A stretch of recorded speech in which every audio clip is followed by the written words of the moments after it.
What you need to know, as the government targets to reach a storage capacity of 3 million tons by 2030, President Somalia Suluhu Hassan on Sunday revealed plans to introduce a food security bond. Dar es Salaam, as the government targets to reach a storage capacity of 3 million tons by 2030, President Samia Suluhu Hassan on Sunday revealed plans to introduce a food security bond. She said funds raised through this bond will be used to capacitate the National Food Reserve Agency to pay farmers fairly and on time. This is wonderful because when we take care of the farmers in return will take care of us in terms of providing us foodstuffs, and that will make us to be able to buy these agricultural products at affordable prices. So this is a wonderful step from Tanzania as a country. They are doing wonderfully well. Yes, I hope they achieve this in which they have set out to do, because if they can, what they have in excess, they can export to a whole lot of neighboring countries. After they have enough for themselves, what they have in excess, they can sell it to neighboring countries. It will be another way of getting revenue into their country. You know, truth be told, Africa have a whole lot of land mass. It's quite a pity that our leaders, some of the leaders in Africa, are not investing heavily in human capital, are not encouraging our farmers, are not implementing policies that will encourage people to go fully into farming. Because if we do, Africa can feed the world.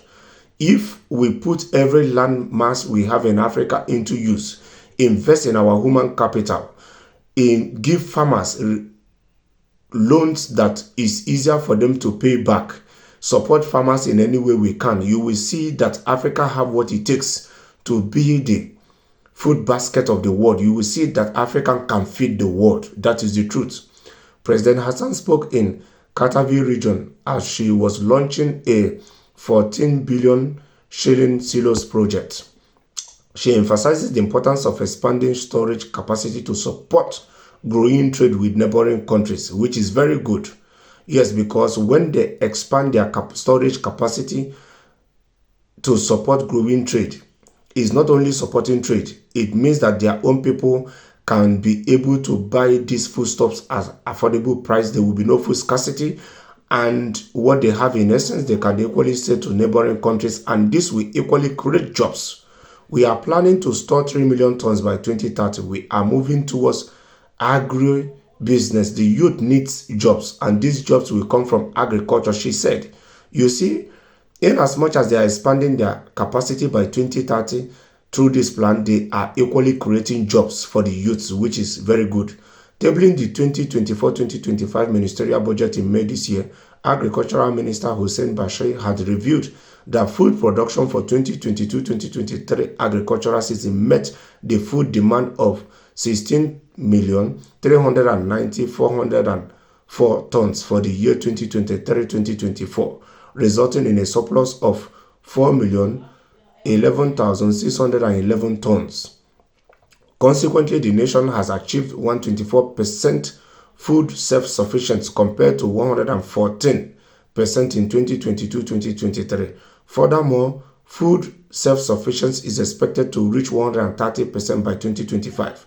So you see, before, their food sufficiency percentage was at 114, they increased it by 10%, and by 2025 is supposed to increase more by 16% to get to 130. This is very good. Yes, Tanzania, you people are doing wonderfully well. This is a wonderful one, because by expanding your capacity, you are encouraging the farmers and making sure they get paid on time, and you will have food sufficient, which you have in 10% already, which will equally increase by 16% if everything you are planning works out the way you are planning it, and you will equally create jobs for the youth. So this is an amazing plan. Kudos. I hope everything works out for you people far more than you are even planning it, for your good and for the good of Africa at large.